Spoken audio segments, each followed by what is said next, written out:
I was still standing when my uncle slid the folder across the polished conference table and told me, without looking up, that I was no longer part of the business my own husband had sworn we were building together. My name wasn't just removed from the leadership chart, it was crossed out in red ink, like a mistake they were finally correcting after years of quiet embarrassment. My husband didn't say a word, not even when my mother-in-law nodded approvingly and called it long overdue, like I had been a problem they'd finally solved.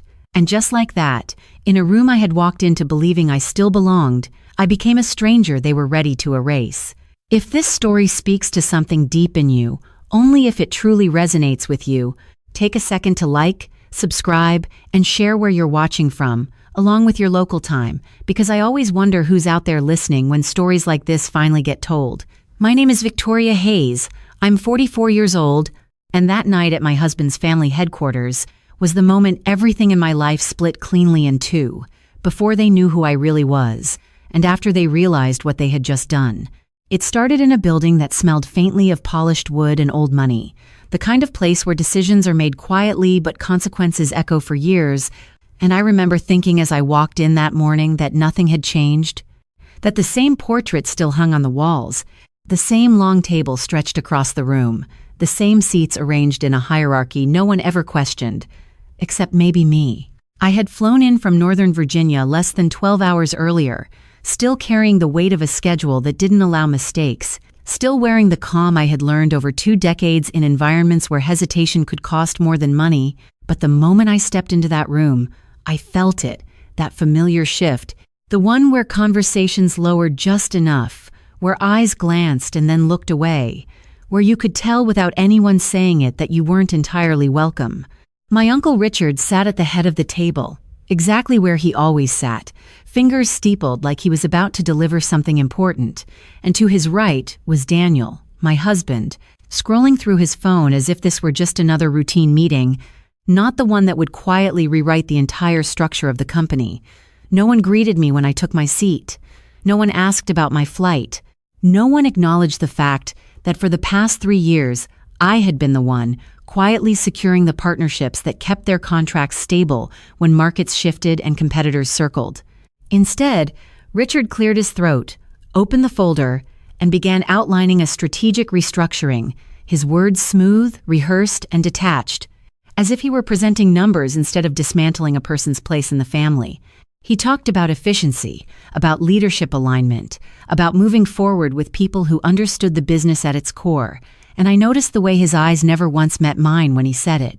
Daniel finally looked up, but only long enough to nod in agreement, his silence louder than anything he could have said, and when Richard reached the last page, he turned it toward me just enough for me to see the line where my name used to be. "You're not qualified for this level of operation," he said, almost casually, like he was commenting on the weather, and there was a faint smile from across the table, the kind that wasn't meant to be cruel but was somehow worse because it was so practiced, so familiar, like they had all agreed on this version of me long before I walked into the room. I didn't argue. I didn't interrupt. I didn't remind them of the meetings I had attended, the negotiations I had closed, the quiet calls made from hotel rooms at 2 a.m., just to keep their revenue streams intact. I just sat there, hands resting lightly on the table, and let them finish. Because in less than 10 minutes, everything they believed about that moment was going to change, and they had absolutely no idea.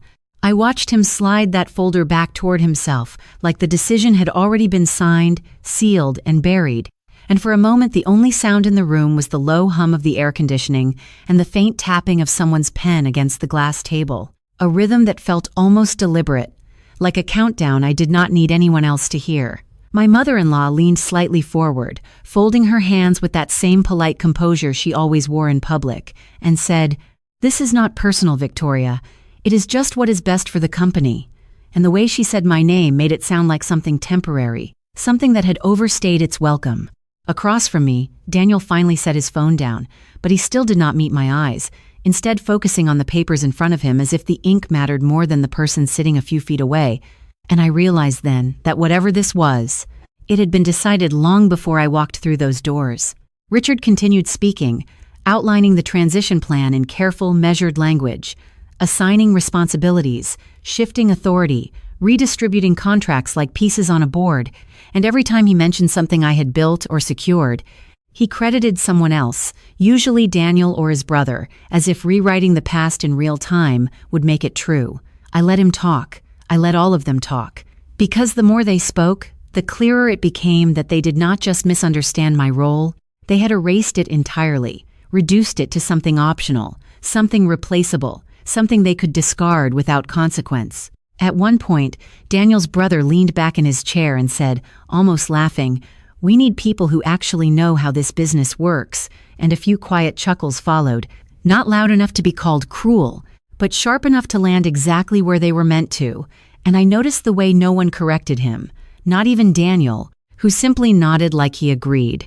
That was the moment it settled in, not as anger, not even as shock, but as something colder, something quieter, a kind of clarity that only comes when you finally see people exactly as they are. I shifted slightly in my seat, resting my hands in my lap instead of on the table, and glanced briefly at the large digital screen mounted on the far wall, where projections and forecasts flickered in neat columns and clean graphs, numbers that looked strong, stable, promising. And I almost smiled, not because of what they showed, but because of what they did not. Richard reached the end of his presentation and closed the folder with a soft, final sound, then looked around the table as if expecting agreement, and one by one, heads nodded, voices murmured approval, decisions affirmed without question, and finally, his gaze landed on me. "We will have legal formalize everything by the end of the week," he said, his tone calm, controlled, certain, "but effective immediately. You will no longer be involved in operations." And there it was again, that word, immediately, like they believed control could be transferred simply by saying it out loud. I inclined my head slightly, acknowledging the statement without accepting it, and for the first time since the meeting began, I spoke, my voice even, measured, almost soft. "Understood," I said, and the room seemed to relax just a fraction, as if they had been waiting for resistance and were relieved not to find it.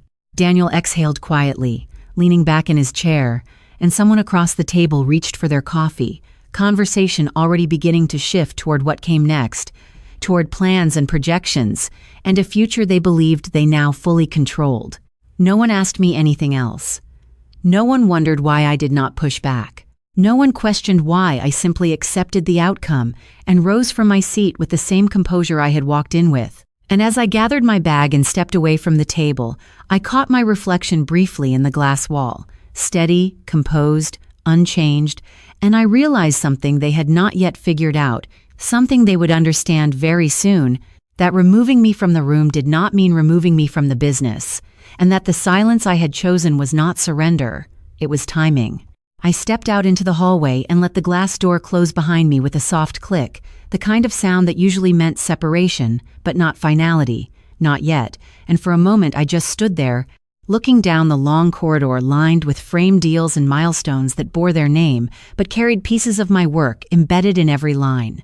My heels echoed lightly against the marble floor as I walked away from the conference room, steady, unhurried, as if nothing had changed, as if I had not just been written out of something I had spent years quietly holding together.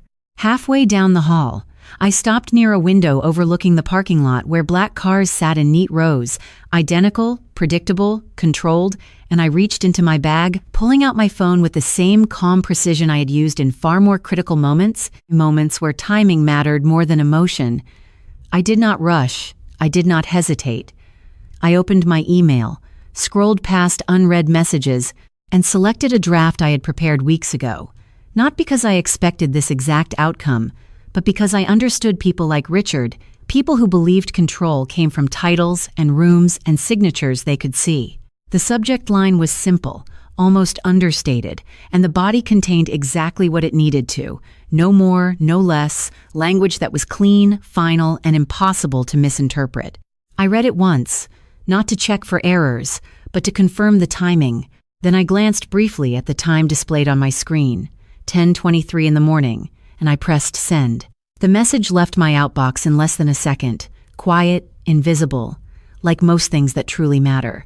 I slipped my phone back into my bag and turned toward the elevator, pressing the button and waiting as the numbers above the doors ticked down slowly, each second stretching just enough to be noticed, but not enough to feel long. Inside the conference room behind me, they were probably already moving on, discussing transitions, assigning roles, planning how to redistribute what they thought they now fully controlled.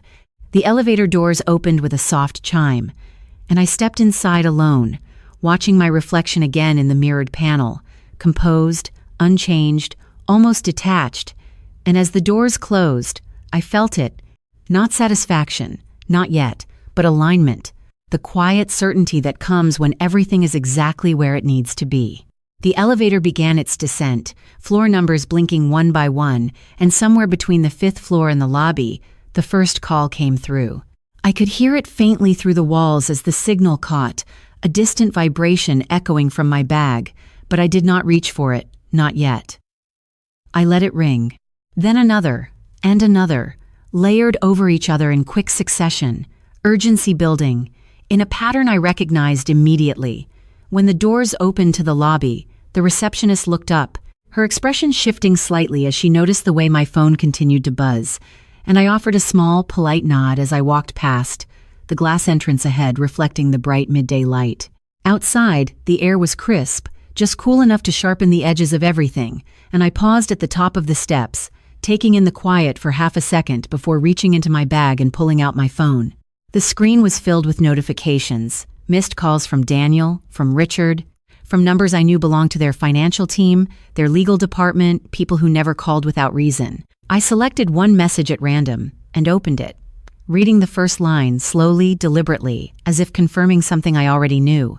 "We need to talk immediately," it said, followed by a string of words that were no longer composed, no longer controlled, language that carried the first cracks of confusion, of concern, of something shifting beneath them, that they had not planned for. I locked the screen without replying and looked back at the building for a brief moment, the same building they believed defined power, the same place they thought decisions began and ended, and I almost smiled again, not out of satisfaction, but because I understood something they were just beginning to realize. The decisions that mattered had already been made, not in that room, not at that table, but long before, in quiet moments they had never seen, in agreements they had never questioned, in signatures they had never bothered to trace back to their source. And now, without a single raised voice, without a single argument, everything they thought was secure had begun to shift, and they were only just starting to feel it. I did not get into my car right away. Instead, I stood there at the edge of the parking lot, the sunlight reflecting off the windshield in sharp flashes that forced me to narrow my eyes. And for a moment, everything felt unusually still, like the world had paused just long enough for the shift to catch up with itself. And then my phone rang again, this time louder, more insistent, Daniel's name filling the screen like a demand rather than a request. I let it ring twice before answering, bringing the phone to my ear without changing my expression, without moving from where I stood. "Victoria," he said immediately, his voice tight, controlled but cracking at the edges. "What did you do?" I did not respond right away, not because I did not have an answer, but because I wanted him to sit in that question for just a second longer, to feel the weight of it the way I had felt the weight of their decision in that room. "I responded," I said finally, my tone even, almost quiet, and there was a pause on the other end, the kind that happens when someone realizes they are no longer leading the conversation. "The contracts," he continued, faster now, less composed, "they are gone, all of them, the primary accounts, the ones tied to the infrastructure division. They just terminated, effective immediately. What is going on?" I glanced back at the building again, at the rows of windows that all looked identical from the outside, hiding the sudden movement I knew was happening inside, people standing, voices rising just enough to break their usual composure, assistants rushing between offices with printed documents that no longer meant what they had meant an hour ago. "You said I was no longer involved in operations," I replied, and I could hear him exhale sharply, frustration bleeding through now. "This is not the same thing, and you know it," he said, and for the first time since the call began, there was something else in his voice, not just anger, but uncertainty. I shifted my weight slightly, the gravel under my heel crunching softly, and looked down at my reflection in the dark surface of my phone. "You are right," I said, "it is not the same thing." Another pause, longer this time, stretched between us like a line neither of us needed to cross out loud. "Victoria," he said again, quieter now, "we need to fix this. That word hung there for a second. Fix, as if what had just happened was a mistake, as if it could be reversed with the right conversation, the right tone, the right appeal. "There is nothing to fix," I answered, and I could almost picture his expression shifting on the other end, the moment realization begins but has not fully landed yet. In the distance, I noticed the glass doors of the building open quickly, one of the senior financial officers stepping out with his phone pressed tightly to his ear, pacing in short, sharp movements, his posture already reflecting the kind of pressure they were not used to handling in real time. "You cannot just pull $60 million in contracts without warning," Daniel said, the words coming faster now, layered with disbelief. "Do you have any idea what that does to our projections, to our obligations, to everything we have built?" I closed my eyes briefly, not out of frustration, but to steady the clarity that had already settled in. "I do," I said, and my voice did not change, did not rise, did not harden. It stayed exactly where it had been from the start. "That is why I did it." Silence followed, heavier this time, no longer filled with questions, but with the first real understanding that something fundamental had shifted, something they could not control by speaking over it or dismissing it or rewriting it in a meeting room. I opened my eyes again and watched as another call came through, Richard's name now flashing across the screen, followed by a second line lighting up with the legal department, and I knew exactly what they were doing inside, pulling contracts, reviewing clauses, searching for a way to undo what had already been set in motion. "Who authorized this?" Daniel asked finally, the question slower now, more deliberate, as if he already suspected the answer but needed to hear it anyway. I did not hesitate this time. "I did," I said, and the simplicity of it seemed to land harder than anything else I could have added. Across the lot, the financial officer stopped pacing and looked back toward the building, his posture stiffening as if someone had just told him something he did not expect to hear, and I realized that the ripple had already reached deeper than the room I had left behind.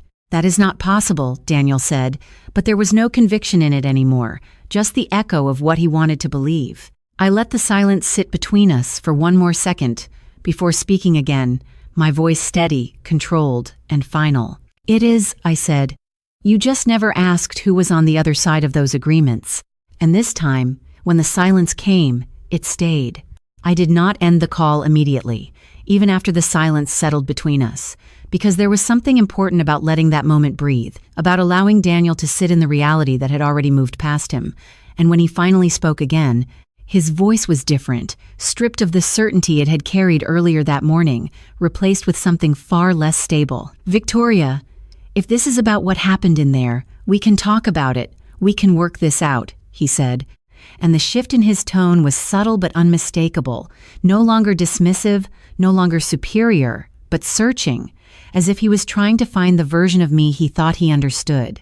I looked out across the lot again, watching as more people began stepping outside, phones pressed to their ears, conversations overlapping in fragments I could not fully hear but did not need to, because I already knew the pattern, the escalation, the realization spreading from one department to another, like a chain reaction they could not stop. "You already worked it out," I replied. My voice calm, measured, and he let out a quiet breath, the sound of someone recognizing that the ground beneath them was no longer steady. "Those contracts, they are tied to multiple projects, federal timelines, compliance obligations," he continued, the words coming faster now, more technical, as if shifting into business language would somehow restore control. "If they are gone, we are exposed, legally, financially. This is not something we can just absorb." I listened without interrupting, not because I needed the explanation, but because I wanted him to hear himself say it, to understand the scale of what they had dismissed so casually just an hour ago. "You are right," I said again, and this time the words landed differently, not as agreement but as confirmation. That is why those agreements were structured the way they were. Another pause, sharper now, and I could almost feel the moment he began connecting the pieces he had never bothered to examine before. "What does that mean?" he asked. Slower, cautious, and I turned slightly, leaning against the side of my car, the cool metal grounding in a way that made everything feel even clearer. "It means," I said, choosing each word with the same precision I had used when those contracts were first built, that termination was not a breach, it was a clause. Silence again, but this time it was heavier, filled with the weight of something undeniable. "You are telling me you built in a termination clause that allows this?" he asked, and there was disbelief in it, but also something else now, something closer to understanding. "I am telling you," I answered, "that every agreement I am part of is built to protect my position, not yours."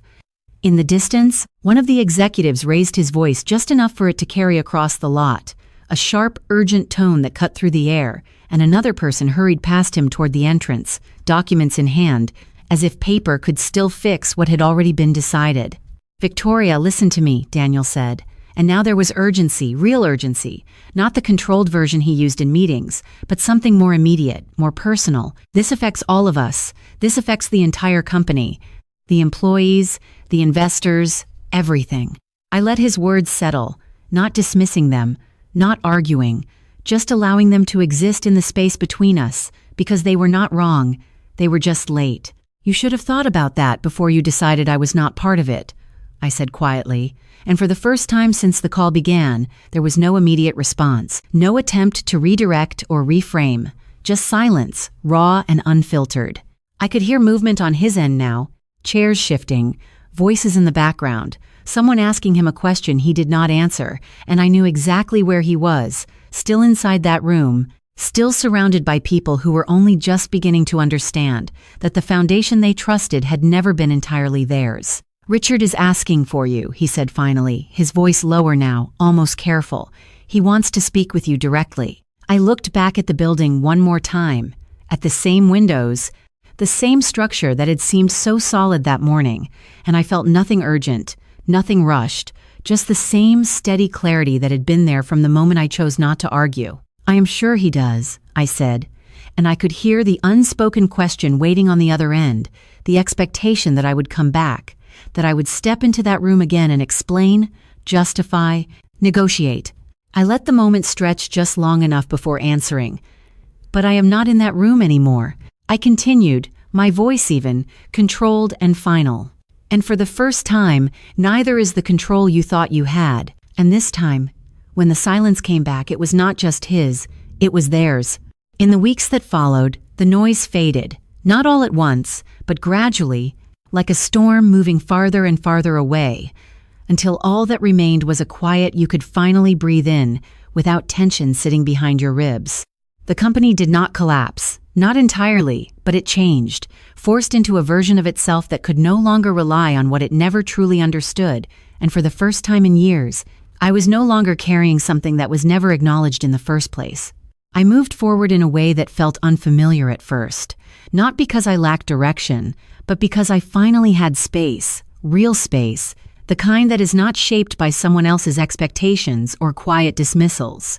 My days became simpler, more intentional, and while things were not perfect, they were clear, and there is a kind of peace and clarity that no title or approval can replace. Daniel called a few more times after that day, each conversation softer than the last, less about control and more about understanding.